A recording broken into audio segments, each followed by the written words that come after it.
Hari Om, Shri Gurubhyo Namaha. Vakratunda Mahakaya Suryakoti Samaprabha Nirvignam Kuru Me Deva Sarvakaryeshu Sarvada. Gurur Brahma Gurur Vishnu Gurur Devo Maheshwaraha Guru Sakshat Parabrahma Tasmai Shri Gurave Namaha. Tasmai Shri Gurave Namaha. A warm welcome to all on behalf of Param Vedanta to the 17th session of Panchadashi, Chapter 1, Tattva Viveka. Today, we will be concluding this chapter with the final summary. Our moderators for the day session is Dr. Hegde, and the other speakers of the day are Dr. Divakar, Dr. Komal, and Dr. Sundar. This small chapter is a Vedanta Sara. Vidyaranya provides full guidance to the seeker for study, reflection, and contemplation with beautiful examples. Remember the example where the Vidyaranya compares the samsari jiva who has partial knowledge to the worm caught in the whirlpool and is being saved by the Karuna Nidhi Guru. If we listen carefully, we will learn a lot from today's session. Over to you, sir. Thank you, Neeta. Sadashivasamarambham Shankaracharya Madhyamam Asmadacharya Paryantam Vande Guru Paramparam. Om. In today's class, we conclude chapter 1 of Panchadashi, and as a conclusion, we will be having a summary to see what we have learned from the first chapter of Panchadashi. After this, we will go back to the Bhagavad Gita. This time, it will be studying 4 selected verses from different chapters. We will begin with the 18th chapter and come down to different chapters of the Bhagavad Gita. Each class, we will take some 4 important verses. But before we begin the series from 18 down, Swami Dayananda ji had selected some 10 or 12 verses which he thinks are very important verses. So we will begin with those verses and then start a study of the Bhagavad Gita with important verses from 18 downwards. Panchadashi is a Prakarana Grantha. A Prakarana Grantha is a foundational text. As the name says, it has got 15 chapters and almost 1,571 verses. Each chapter is complete in itself and will give a complete message of Vedanta. Swami Anubhavananda ji says, just like if you are a Christian, you should know the Bible. So too, if you are a student of Vedanta, you have to know what is Panchadashi. These are some of the great works of Sri Vidyaranya Swami, and perhaps his magnum opus is Panchadashi. Vidyaranya Swami was perhaps one of the most outstanding of the post-Shankara Acharyas, and we have a lot of his great works, and was also the Matadipati of Sringeri. Teachers of Vedanta love Panchadashi because the teaching is given in a very systematic and in a sequential manner. And that is why, compared to the original text, these texts, the Prakarana Granthas like Panchadashi, bring about the teaching in a very systematic manner. So we come to the first chapter, which is called Tattva Viveka. As we will see, this can be divided into 4 or 5 main parts. The first will be the introduction, where Vidyaranya Swami will acknowledge his guru, Shankarananda. And this is a magnum opus of 1,500 odd verses. But in the first 8 verses, that means verse 3 to 10, he is able to, without going into any scriptural references, tell us very clearly that our true nature is Sat Chit Ananda. And you will see that in class today. The next set of verses will be, now, if I am Satchidananda, why do we suffer so much? Why is there samsara? And the answer will be there is partial knowledge and partial ignorance. And how do we attain to moksha? And that we will see in this class. So we will begin with the introductory verses, the first two mantras. He does namaskara to his guru Shankarananda and also introduces the topic of the first chapter of Panchadashi, which is called Tattva Viveka Prakaranam, the distinction between what is Satya and what is Mithya. Namashri Shankarananda Guru Padambu Janmane Savilasa Mahamoha Graha Grasika Eka Karmani. The Acharya was a great teacher, but also an extremely difficult teacher. Difficult in many ways, in the sense he was not a conventional teacher. He refused a lot of students, but seeing the brilliance of Swami Vidyaranya and his brother, he accepted them as his teachers. So this verse says, Guru Pada Ambu Janmane. I offer my prostration to the lotus feet of my Guru. And what is the role of my Guru? Sa Vilasa Mahamoha Graha Grasika Eka Karmani. My Guru's only job is to consume the basic problem. What is our basic problem or Mula Avidya? Our Mula Avidya is ignorance. And because of ignorance, we have Savilasa, a superstructure built on it. And what is the avidya kama karma, and that is what is samsara. My teacher's whole role is to swallow the disciples' ignorance. Swamiji humorously says the word guru means heavy. So, how does the guru become heavy? Because he consumes ignorance for breakfast, for lunch, for dinner. His only diet is consumption of ignorance.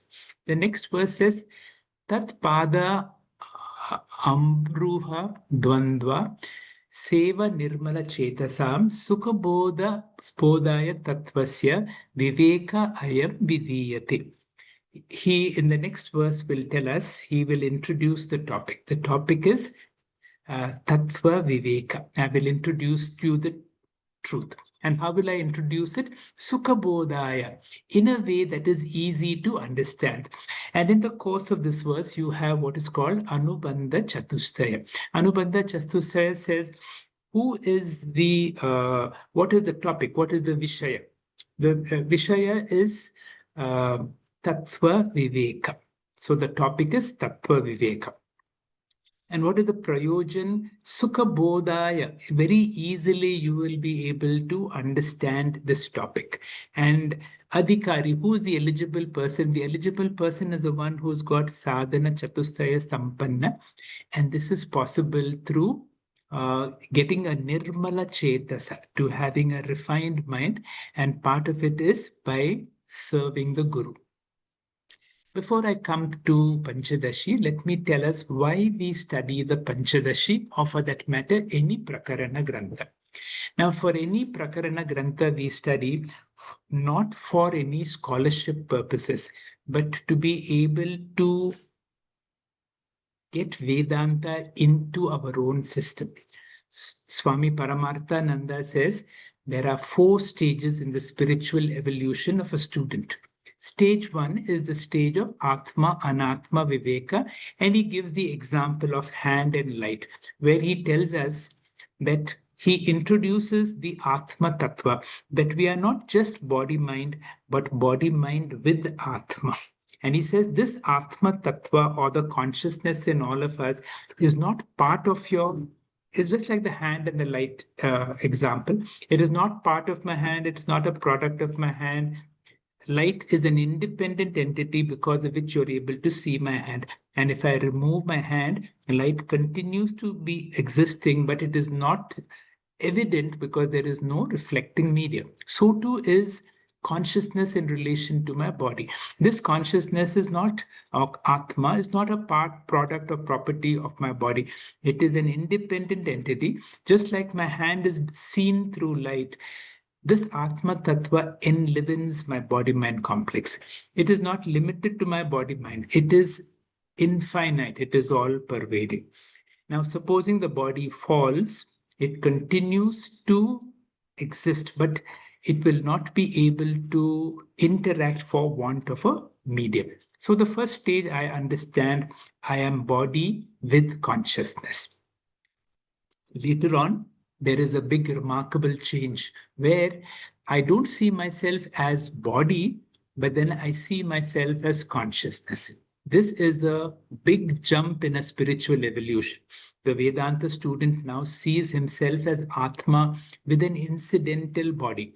Why incidental body? If you look at your own life and you look back at your own life, and if you have lived long enough, and if you see your own photograph when you were a small child, age 7, 14, 21, 28, and so on, you will see you have lived in so many bodies in this life itself. So the sadhana that we need to do is Drik Drishya Viveka. Swamiji says this is a fundamental law of Vedanta. Whatever I see and experience, I am not. I can see my body, I can see my mind, and by using the Neti Neti technique, Mano Buddhi Hankara Chittani Naha, you keep on negating until you come to the negator and you realize the negator is none other than Atma Tattva, which is of the nature of Satchid Anand. So, this is a big jump when you understand I am not the body, and all the problems of samsara come because of body identification. Stage 2 is a stage of moksha because no longer uh, body identification and problems with the body happen. What is stage 3? Stage 3 is the stage of Mahavakya. This is the discovery that this Atma Tattva or the consciousness in me is the same in every body. And you can use that word for Nidityasanam from the Bhagavad Gita, chapter 13. Kshetrajnam chapi mam vidhi sarva kshetreshu bharata. That consciousness in me is the same in everybody. So therefore, I'm able to see myself in everyone. I see differences, but I do not differentiate because now there is no sense of otherness. So, this is a tremendous shift from Jiva to Ishvara, and that is the third stage of the Mahavakya stage. What is the fourth stage? The fourth stage is the stage of Kaivalya, or where I alone am. And this is the understanding of what is called Eka Jiva Vada. I alone am, and whatever I experience is of a lower order of reality. Everything else is mithya. This is what Swamiji says is a shift from the triangular format to the binary format. And the Nidityasanam verse is again from Kaivalya Upanishad, my eva sakalam jatam, my sarvam pratishtitam, and so on. What do you mean by this? Now, just like in dream, I create a dream body and then I create a dream world where the dream body interacts with the dream world. And because I'm ignorant that I'm the creator and I think I'm the creature, I suffer from samsara. But by now, there is an awakening. This Pramod Samaya, I see myself as a creator of my body. I see myself as a creator of this universe, and therefore we do a Nidityasanam on my eva sakalam jatam. Another nice Nidityasanam shloka is the Dasha Shloki. Tadeko Vashishta Shiva Kevaloham. Other than me, there is nothing else that is real. Now, let us see how, as we go through the first chapter of the Panchadashi, now which are those verses which deal with stage 1, stage 2, stage 3, and stage 4.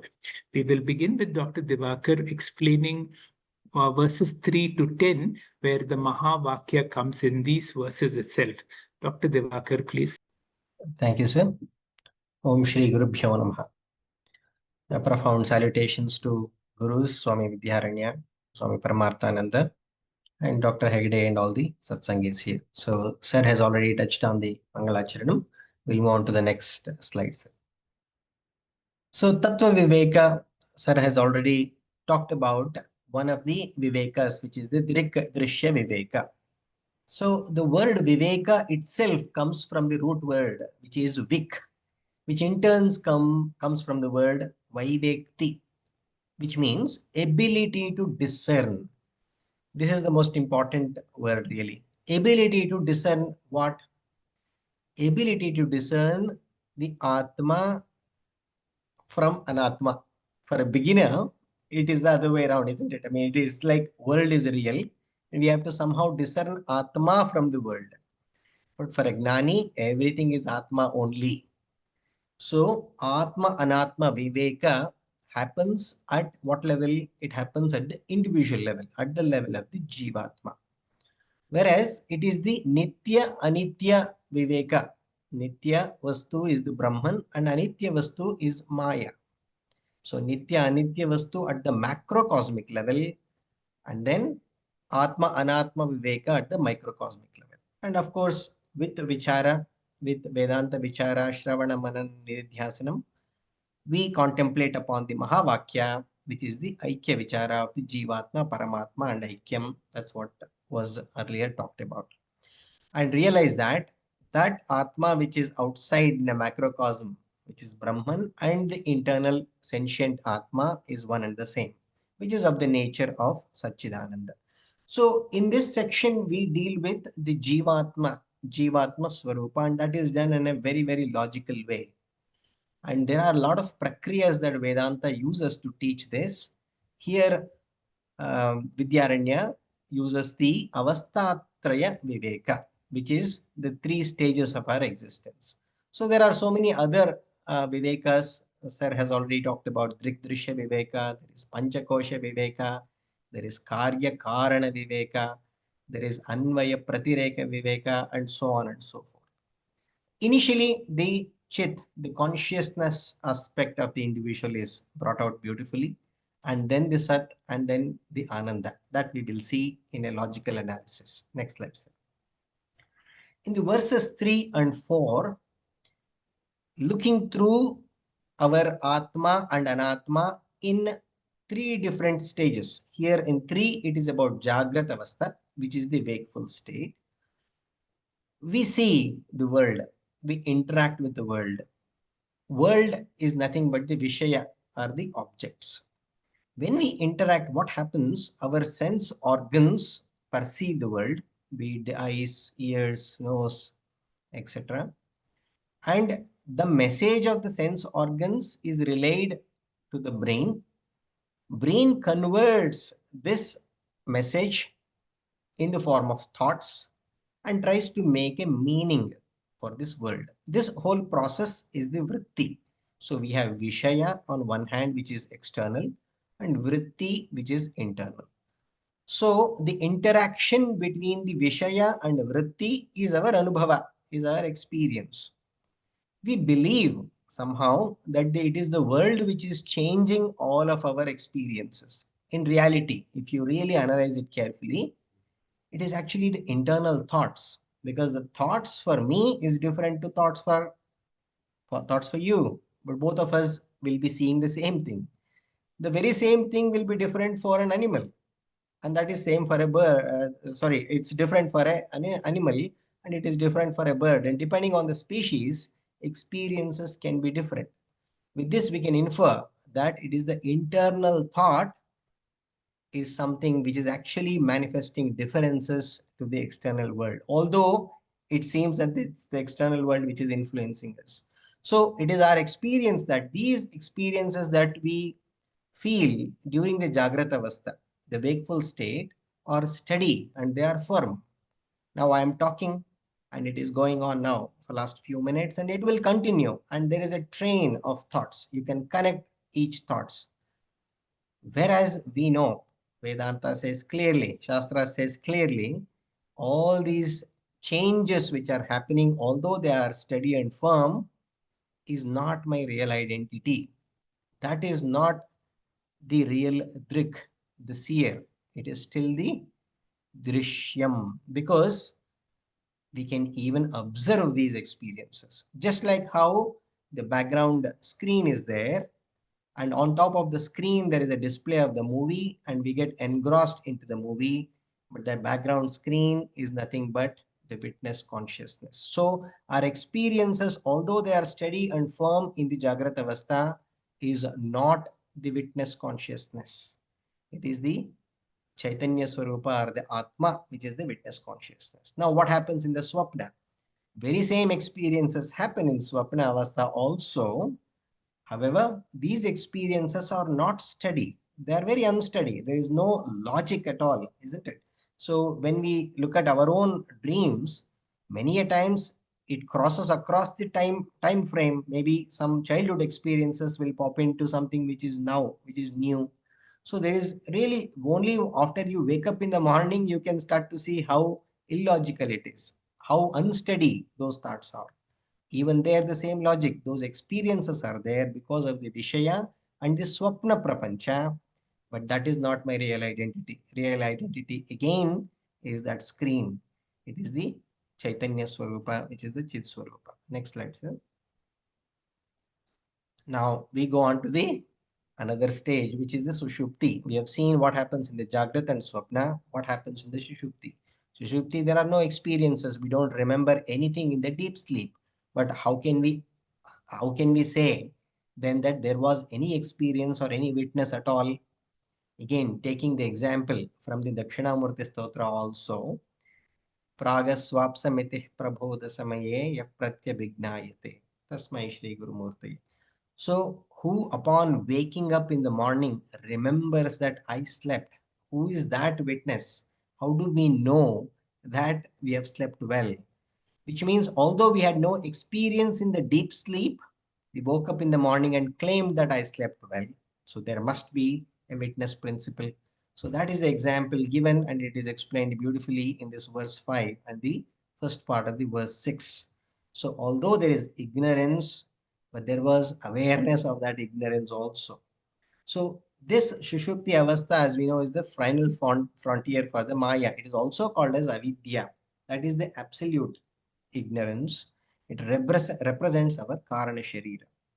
So body, mind and ego of the Jagrata Avastha and the Swapna Avastha, all of them will become dormant in this state. I slept well, I can't remember anything. And this is only through the inference, through Anumana, we claim that.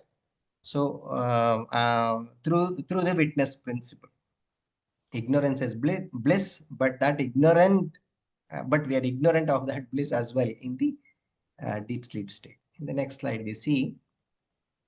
So, with this, the analysis of the Chit Swarupa, the sentient principle, is over.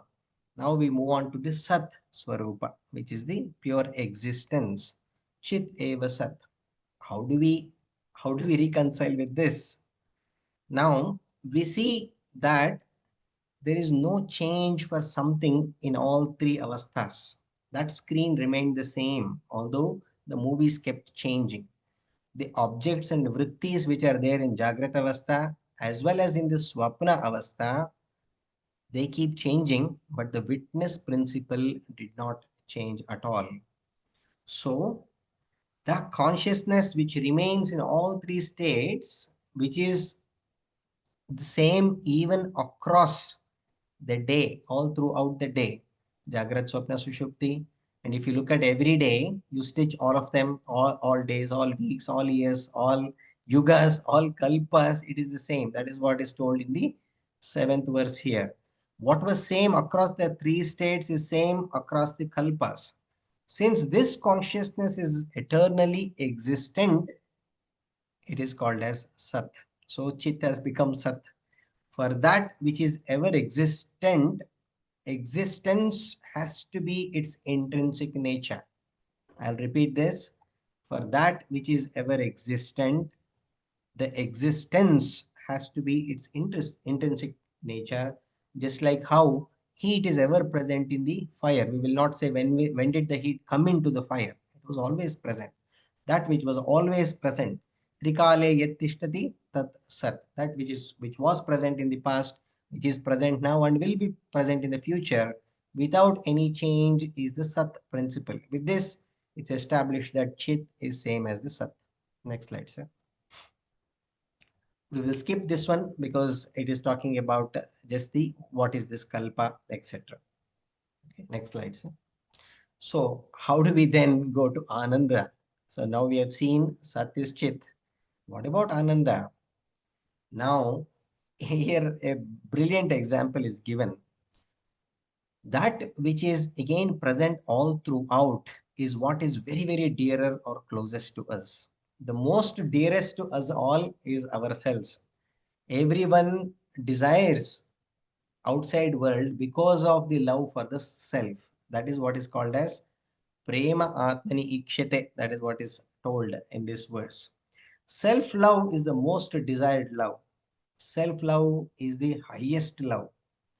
In fact, in Brihadaranyaka Upanishad, it is beautifully said, Tadetat preyah putrat preyo vittat preyo yasmad sarvasma dantaram taram yadhaya yadhayamatma, which means whatever love we show on our sons, our children, our wealth, and anything else is only because of the love for one's own self. So there are a lot of, wives in this group here. Again, the same Upanishad says, Nava are patyah kamaya patihi priyo bhavati. Atmanastu kamaya patih priyo bhavati. A wife loves the husband not for the real love on the husband. It is on love on one's own self. That's what the Upanishad says, which means highest love is for ourselves. Initially, that ignorance, Vedanta clearly dissurfaces. Initially, that ignorance that I am the body mind, even at a psychological level, we know that the love is for the body mind. But that body mind's existence is through the Atma, that self, the identification of the self keeps changing. So, so we have also seen in the second chapter, Atmanyeva Atmana Tushtaha, which means that one who is self-contented, fulfilled within one's own self. Here that self is the Satchidananda Atma, is the Gnani. And we have also seen in Manisha Panchakam that Ananda that one gets because of this Atma, self-contentment because of one's own self is incomparable. Vishayananda can give the Ananda which is like one drop in the ocean of Brahmananda. The next slide we'll see. So that Ananda, which is again, that is because I know that I am this Chit, which is there across these three states. And the very same Chit is all throughout the time scale, which is in the past, present, and the future, which means the very same principle is beyond time. Because it's all pervading, it's beyond the space. Therefore, it is Purnam or Anantatvam. What is Ananta is also Ananda. That is because there are no impurities at all. There is absolutely no space or scope for the individual limited ego. That very nature of mine is the Chit Sat Ananda Swarupa, which is covered in this set of verses. Hari Om, sir. Thank you, Dr. Devakar. For want of time, I will not come in between speakers. Dr. Komal, please. Om Shri Gurubhyo Namaha. The next set of verses is about the cause of samsara. It's like going in an order, Shravana, Manana, Nididhyasana. We have seen self is Satchidananda. In the first 10 verses we saw that it's a kind of the theory or the Vedantic teaching, Advaitic teaching. The core of Advaita is that I am Sat Chit Ananda. Yes, taken, but what is our experience and why do we suffer? So that's the focus of the next set of verses. Samsara, the pain of going through every day in life, the occasional joy, the reflected joy, as well as the painful part of the day. If we are existence, consciousness, bliss, Ananda, then why this suffering? So that is the focus of this set of verses. We see in the verse 11, Abhane na param prema. If that bliss were not known, there cannot be the highest love. So we know that bliss exists and it exists within me. And to continue, bhane na vishayasvraha. If that bliss was fully known, then worldly objects, there cannot be any attraction to gain something, to procure something, to amass something. So that pull of raga and dvesha won't be there if we fully know about Ananda. Then why this interim period, interim stage where we partly know, where we partly don't know? That is what is uh, seen in these verses, which is we can consider as manana. It's logically thinking why we suffer. This theory is all okay, but why do we suffer? Which is a normal experience. We know we are not body, we know we are not mind, but still we suffer. Why is it? For that, in the next verse, Vidyaranya gives the example of Vedic chanting. A parent, a father who sees his son is there in the group chanting Veda in the Gurukula, but he's unable to make out the voice of his son because there are hundreds of people sitting there. He's hearing the whole of it, but he can't make out that one thread of the voice of his son. So that example of Vedic chanting is given because of the commotion, because of the attractions of the world around us. In our everyday lives, we confuse ourselves, even though we know we are not body mind. The next slide we see, imagine after a long time you have gone to a train journey, and by your luck you have got only the upper berth. With difficulty, you raise your body in that small ladder and go up. And like Mount Everest, you will be happy sitting on the top. And you feel, I achieved it. I got up into my upper berth. Then who is that I who is achieved something? We know I know I am not my body. If an local anesthesia is given to my finger, I know that it doesn't exist to me. I am different. But still here, when you achieve something, when you get a gold medal in 100-meter race, you feel I achieved. Who is that who has achieved? Then we confuse. This is an example to say in every day, I am late. I got up early. I am full. So this why this sensation comes, that's because we associate ourselves with our body unknowingly.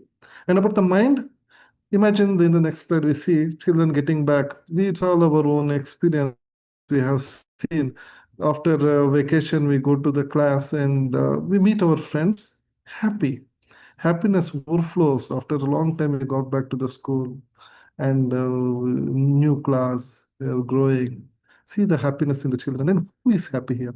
It's the mind, which is again an instrument. We know that is not me, but that expression of joy, which is innate, is temporarily shining on their faces till the homework is given again. So that's the mind aspect, which we again get confused in our everyday situation. Body mind association is not something which goes away from us easily. Think it in another way. Station of this eternal bliss. See this happy smiles of these children. There are two ways to look at it. Is it the happiness which is being manifested in these children, or is happiness manifesting itself as children? There are two ways to look into it. When we see the whole world, whole universe as existence, consciousness, bliss, everything is a manifestation of that happiness, that eternal consciousness, including these children, including this their smile. It is like a sugar candy, a sugar doll, which is dipped into the sugar syrup. We are all in that container, that universal whole, and yet, like an ice block in water, we feel we are separate, even though we are enjoying being in that whole. The next slide we see, we see in various different ways, like Ramana somewhere he says, so Ramana Maharshi. So he says, like somebody asks him, Swamiji, how should we treat others? He says, there are no others. So for an Advaitin, for a person who sees the whole, everything as a single whole, and he is a manifestation of that bliss, there is no other thing. So now in this slide, we are seeing that example which is given in this verse about the father seeing his son in a Vedic chanting, but unable to make out where his son's voice is because of the commotion, because everybody is chanting together. That's what happens in our day-to-day life, and that's where samsara begins. In the next slide, we see Dara Bendra's thought in Nakutanti in Kannada. He's a Gnanapita awardee. Then there are many jnanis, if we see around us, who have seen that absolute and tried to distill that knowledge in various forms, like in this poetry. ಆವು ಈ ವಿನ ನಾವು ನೀವಿಗೆ ಆನು ತಾನದ ತನನನ ನಾನು ನೀನಿನ ಈ ನೀ ನಾನಿಗೆ ಬೇನೆ ಏನೋ ಜಾಣಿನ. When he says nanu, ninu, me, you, others. So this differentiation, why is it coming? What is that? Where does the Ishvara fit in? That kind of question, philosophical question, this poet makes here. And that bene is the pain of samsara, which is reflected in the second verse of Dharabendra. The next slide we see the reason, the solution means for the logical question of why we are in samsara is given by the term pratibandha, an obstruction which is defined as which asti bhati iti. It exists, it is revealed. So, but this is what is it? What is blurring our vision? So that is termed as pratibandha by Vidyaranya in this section. And then, so there are various ways to establish, console ourselves about logically thinking, manana aspect, why this pratibandha happens. I gave few examples, body-mind association. The next association for if our logic is not satiated by this, we need to go further into more technicalities to convince ourselves about the creation around us, to think in a way scientifically, to name things around us into various tattvas and fit in things to see how Jiva Ishvara is similar. In the next verse, next slide, we see the aspect of Prakriti. Here in the next verses, Vidyaranya starts explaining about the Prakriti Tattva, which is nothing but Prakriti doesn't have three gunas. Prakriti is nothing but these three gunas, which is knowing faculty sattva, doing faculty rajas, and the dravya shakti, which is tamas. And the sattva pradhana prakriti, shuddha sattva prakriti, is called maya.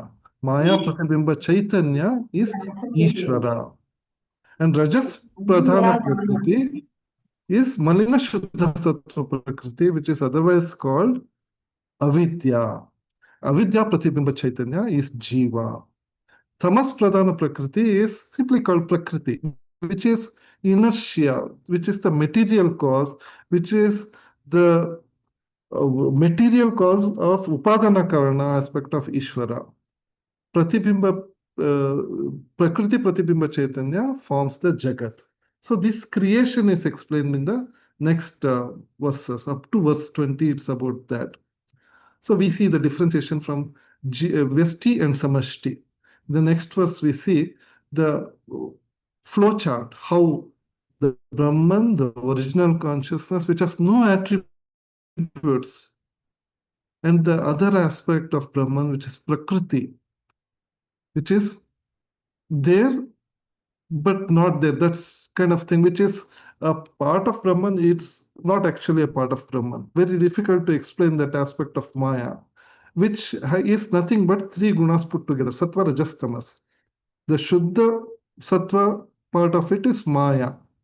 And when Ishvara, the efficient cause, reflects through that, along with the Ishvara which reflects in the material cause, that is the tamas aspect, forms the totality of the samashti. And that aspect, the rajas aspect, the solid sattva, which is the second aspect of Prakriti, when Brahman reflects on this avidya, prajna is created, the jiva at the causal level. So this is at the causal level, at the Karana Sharira level or Karana Prapancha level. So then Vidyaranya goes further to elaborate what we have learned in our Tattva Bodha, the same thing to explain in the Vedantic way about the creation. Next, at the subtle level, we see Hiranyagarbha at the Samashti level and Taijasa at the subtle, at the Veshti level. And then comes the Panchikarana. In the next verses, we see the process of grossification, the birth of gross elements.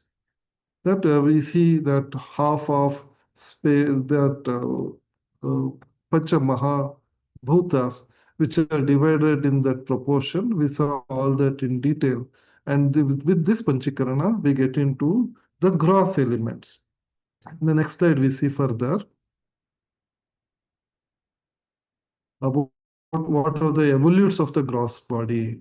So at the Hiranyagarbha side, the cosmic womb side, at the Samashti side, we see all the 7 higher planes, 7 lower planes, everything, the Brahmanda, 14 worlds are made out of the Hiranyagarbha. And that is the Vaishvanara. On the other side, in the next slides, we see the prajna side, the Veshti side, the Jiva side, where Jiva at the subtle level is called Taijasa, and with this grossified elements, when the Brahman shines through the grossified elements in Taijasa, forms the Vishwa, the Jiva at the gross level, which is Veshti. This is the framework of creation. Okay? And with that, the part about creation gets over. And then in the concluding remark, again, Vidyaranya says, what is the result of all this creation in this so complex way? The result is the endless birth. In verse 30, he says, gives a simile, gives an example, where as worms which have slipped into the river and are swept from one whirlpool to another, Punarapi Jananam, Punarapi Maranam. Okay, so they go from one birth to another and never attain the peaceful state of mind. This is the samsara, the essential reason behind getting stuck in this uh, maya, or if we can consider it leela. So this with that this section gets over up to the verse 30. Thank you very much.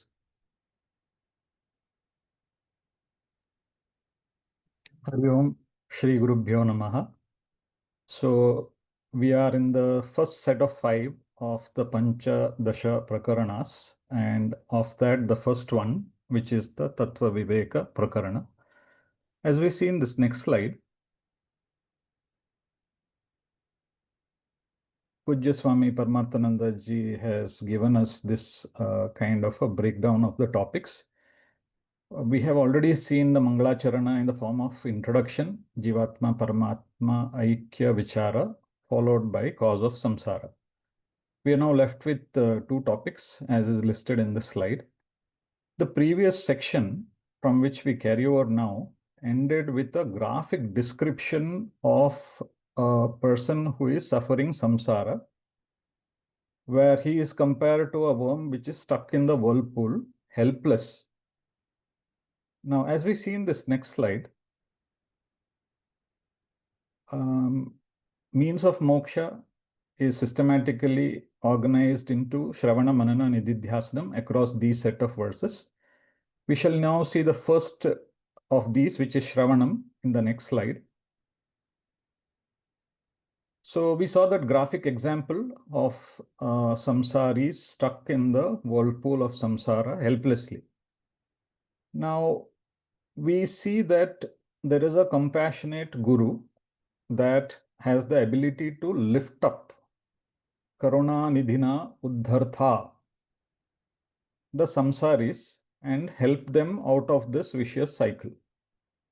This verse also says when such a process happens, sat karma paripakat, when our good deeds fructify, a guru walks in and he compassionately lifts us out of this whirlpool.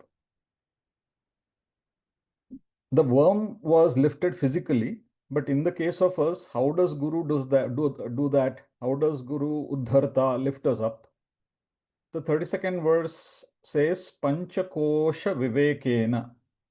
So in the case of the worm, it was a physical process, but in the case of Guru and Sishya, it is an intellectual process. Upadesham avapya labante nivrittim param. What is this Panchakosha? We are aware that these are the koshas which seemingly wrap the Atma. So the verses 33, 34, 35, and 36 describe the 5 koshas. They are the Annamaya kosha, Pranamaya kosha, Mano, Vijnanamaya kosha, and Anandamaya kosha. These verses also explain what each one of them are, which we are not going into the detail here because this is a summary chapter. Then we see in the verses 37 to 41, how is this Panchakosha Viveka done? In this text, Swami Vidyaranya adopts a method called as Anvaya Vyatireka method, and this prakriya is used to do Panchakosha Viveka. So, although he describes them as Panchakosha Viveka, he is using the Anvaya Vyatireka logic to Shariratraya, and we know through Tattva Bodha that both are descriptions of the same Upadhi. So how does Swami Vidyaranya say that Atma is different from Stula Sharira? For that he tells us go to the Swapna or the dream state. And in that state, there is continued presence of consciousness, whereas the Stula Sharira is not there. Therefore, the consciousness is different. It is Vyatirekta from Stula Sharira. My true nature is one of consciousness and not Stula Sharira. Stula Sharira is incidental. It comes and goes. Then, in the second stage, how does he prove that Atma is different from Sukshma Sharira? For that, he asks us to go to Sushupti. And in that stage, we see the continued presence of consciousness. However, the Sukshma Sharira is not there. That proves that my nature is one of consciousness and not the arriving and departing Sukshma Sharira. Then there is one more Sharira left, which he has to prove that we are not, which is Karana Sharira, which this text is dealing in a very unique manner. For that, he takes the stage of a Jnani who is in Nirvikalpa Samadhi. The Karana Sharira is equated, as we have seen in Tattva Bodha, with Avidya or Ajnana. And in Nirvikalpa Samadhi, there is continued presence of consciousness, but there is no Ajnana or Avidya or Karana Sharira because there is Jnanam. And therefore, he proves that our true nature is one of consciousness and not Karana Sharira also. So in this method, gradually, the Shariras and the Koshas are peeled away to reveal our true nature as being one of consciousness. As we shall see in this next slide, so we get it that I am not the Upadhi, I am Atma through the process of Anvaya Vyatireka. But what about Paramatma? What about Aikyam? In the 10th verse of this chapter, a placeholder verse, it was mentioned that Paramatma is also Satchidananda and there is Aikyam, is a revelation of Vedanta. How does Vedanta reveal that Paramatma is also Satchidananda? So for that, Swami Vidyaranya brings in another prakriya in this 43rd shloka, which is called Bhagatyaga Lakshana. And through Mahavakya, through the process of Bhagatyaga, we are able to see that Paramatma and Jivatma both are of the nature of Satchit Ananda, and therefore there is Aikyam. So in the 44th 45th verse, he is doing Bhagatyaga of the Samasti and Vyasti. So in the 44th, we take Ishvara and look at what is the meaning of Tat Padartha. So we see Tat Gira, which is the voice of the scriptures, defines Brahma Uchyate. What is Brahman? Brahman is Upadanam and Nimittam of Jagat. But then there is a subclause, Adaya. So you have to remove Tam Mayam. You have to remove that part of Maya, which is Tamasim, giving rise to the material component of Ishvara, and Nimittam, which gives rise to the intelligent cause, Shuddha Sattvam. And what is left over is Brahman. So the Vachartha, or the straightforward day-to-day meaning of Tat is Ishvara. But when you do Bhagatyaga Lakshana, the secondary meaning or Lakshartha is that of Brahman. Similarly, in the 45th verse, Bhagatyaga method is applied to Jiva to reveal what is the true meaning of Tvam. So we see again Brahma Tvam Padena Tat Param Brahma Uchyate.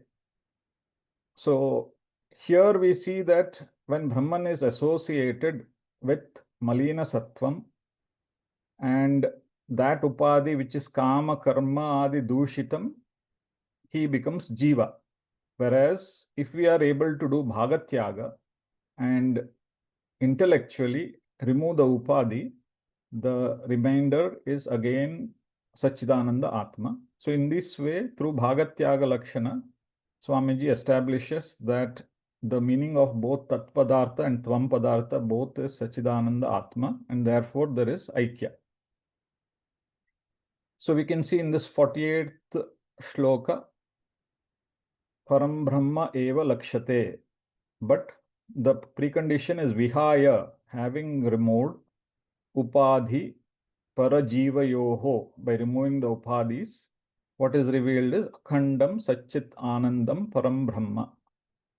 So in this 48th sloka, through Bhagatyaga Lakshana, the Aikya of the Tat Padartha and Tvam Padartha is revealed. We now go, having covered this aspect, which is Shravanam, where the Panchakosha Viveka through Anvaya Vyatireka was done to reveal our true nature as Atma. And through Bhagatyaga Lakshana, it was revealed that the true nature of Ishvara is also Atma, and therefore Aikyam is there. So this much is revealed in the Shravanam part. Now, Swamiji takes us through the next step, which is Mananam. Although the Aikyam has been established, the mind has this ability to raise doubts, which is encouraged in Vedanta. And over 4 verses, these doubts are cleared. In Swamiji's own words, this part is very terse. So without going to the actual verses, in a very brief manner, let us see what is the Mananam that Swamiji does. So 2 types of doubts are possible.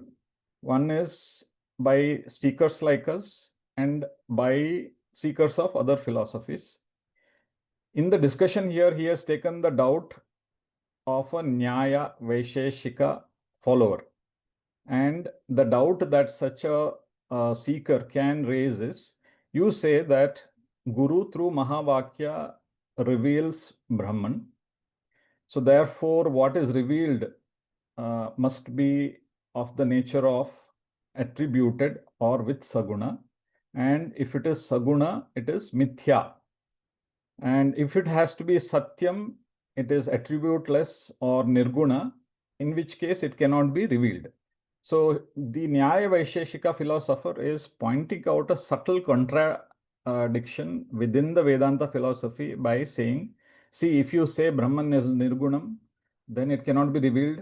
So that which cannot be revealed will not be beneficial to you.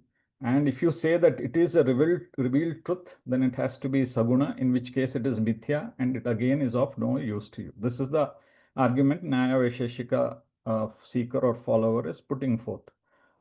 So Swamiji says that there are 2 ways that Vidyaranya Swami resolves this. First is to prove that your question itself is wrong. This, he says that there are several logical fallacies like self-dependence, mutual dependence, cyclic dependence, infinite regress. All these are in more elaborate words there in the text to show that the question is illogical. Then the second way is to prove that the Nyaya Vaisheshika philosophy, their theory, that itself is not having a solid foundation. So there he describes how the Nyaya Vaisheshika philosophy has 7 padarthas or elements. And a question is asked, each of them must have a substratum on which they exist. And Swamiji says that that substratum has to be consciousness to show that there is no strong foundation in their philosophy. Despite these arguments, the Nyaya Vaisheshika philosopher might still come back to the same question. You didn't answer my primary question that Nirguna Brahman will not be helpful because it cannot be revealed, and Saguna Brahman is Mithya, so it is again useless. So that is solved by Swami Vidyaranya by saying that in your view, both of them are same order of reality. So you feel that these two are contradictory to each other. But the truth is that Nirguna Brahman is Paramarthika Satyam, whereas Saguna Brahman is Vyavaharika Satyam. Two seemingly contradictory things in two different orders of reality can coexist. So for this, Swamiji gives two examples. One is, I am sleeping in a dark room, but I dream of bright sunlight. But they are two different orders of reality, so therefore they can coexist. And second is, mirage, which is completely a dry environment, is shown to have water. Again, two different orders of reality, but can coexist. Same is true with Nirguna Brahman and Saguna Brahman. And the way to approach is that Guru is there, Shastras are there. I take their help, even though Saguna Brahman is Mithya, to get a level of understanding. And when I get that understanding, then I just abide in that one reality, which is everything, which is made up of everything. It's like the pole vaulter's pole. After I have taken the jump, the pole is no longer needed. There is no need to give the attribute of Nirguna to Brahman also. The word Nirguna also drops. Advaita as a word exists only till Dvaita is there to be understood and to go beyond. After that, even the word Advaita is dropped. Only one reality exists. So after this terse portion, the text now moves to the third part, which is based on Nididhyasanam. So the 53rd verse gives nice definition of Shravanam and Mananam, which has been covered. And in 54th verse, the definition of Nididhyasanam is given by this one word, Ekatanatvam. Tana is like a thread and Eka is one. So one continuous flow of thoughts. Where does this happen? Sthapitasya chetasaha, in the mind which is well established through sadhana chatustaya sampatti. In such a mind, this one continuous flow of thoughts. What kind of thoughts? Nirvikichitse arthe. So in the previous ones already Aikyam has been shown, and you now are aware of that one reality which is both Brahman and which is both Paramatma and Jivatma. That you're thinking about that Tabhyam by Shravana and Manana, which has been covered in the previous verses. So this one continuous flow of thoughts he defines as Nididhyasanam. Now, Nididhyasanam, interestingly in this text, Swamiji says could be hearing to Pravachanas or Swamijis again and again. So it could be writing down what you have understood. It could be reading and again. It could be sharing with fellow sadhakas. He goes on to say that even imitating a jnani can be a form of Nididhyasanam. Of all these forms of Nididhyasanam, Swami Vidyaranyaji chooses one particular form of Nididhyasanam for the value that it has, and that is Samadhi. So Samadhi is defined in the 56th verse. It is not just Ekatanatvam, that is, there is Ekagocharam of Dheya, the mind. It is not just that, but there is also Dhyatar Dhyane Parityajya. The subject and the process of meditation also disappears because you're so absorbed in that Ekatanatvam, you forget yourself, you forget the process of meditation, and the mind is completely absorbed on that one continuous flow of thought. And this form of Nididhyasanam is prescribed by Swami Vidyaranya because it is very impactful. It is more powerful than other forms of Nididhyasanam to stay abiding in that thought, even when we open our eyes beyond Samadhi, even when we are doing our daily chores, even when we are doing our professional work. In the background, there is always that remembrance of that reality. So even when I am awake, am I meditative enough? That is Nididhyasanam, and Samadhi Abhyasa helps that form of Nididhyasanam. Then there are certain slight intricacies to discuss whether Samadhi is a thoughtless process or a Samadhi is a thoughtful process. And then if there are thoughts, how do you say that the thoughts are only about Vedanta? Why not that in Samadhi the thoughts are of something else? All those are discussed to some extent in the verses there. In this next slide, we see what is the benefit of Samadhi. So we have already seen that it is a powerful way of Nididhyasanam. So in these concluding verses, Swami Vidyaranya is discussing the benefits of Nididhyasanam, Samadhi. He spends a few verses to explain the Yoga Shastra explained benefits of Samadhi, which is Punyam and Dharma. However, as Vedantins, as Advaitins, our interest is not moksha, which is promised later at another point of time, but moksha here and now. So in this 62nd verse, he says that the benefit is aparoksham bodham prasuyate. So the benefit of Nididhyasanam is aparoksha jnanam as against paroksha jnanam, which is of the Yoga Shastra method. And as we go further,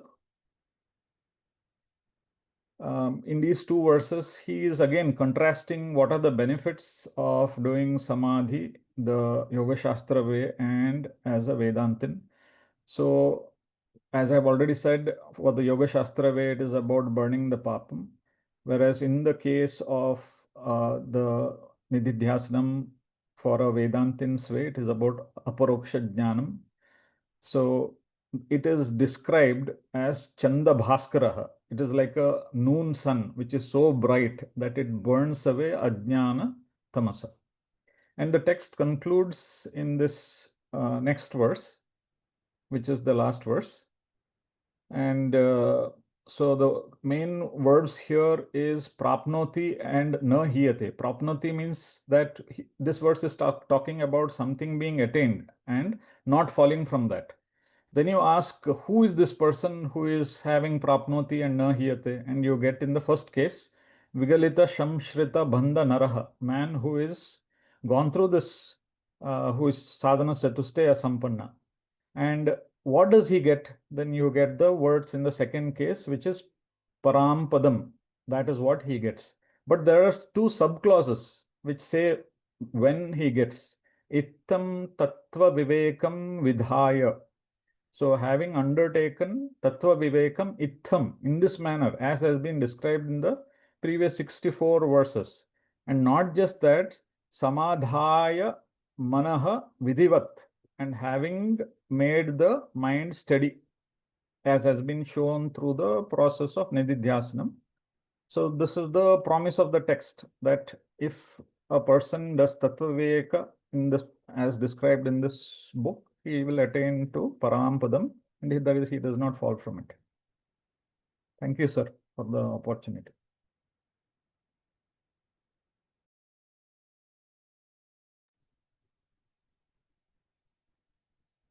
Truly grateful to Dr. Hegde, Dr. Divakar, Dr. Komal, and Dr. Sundar for such brilliantly summarizing the entire chapter.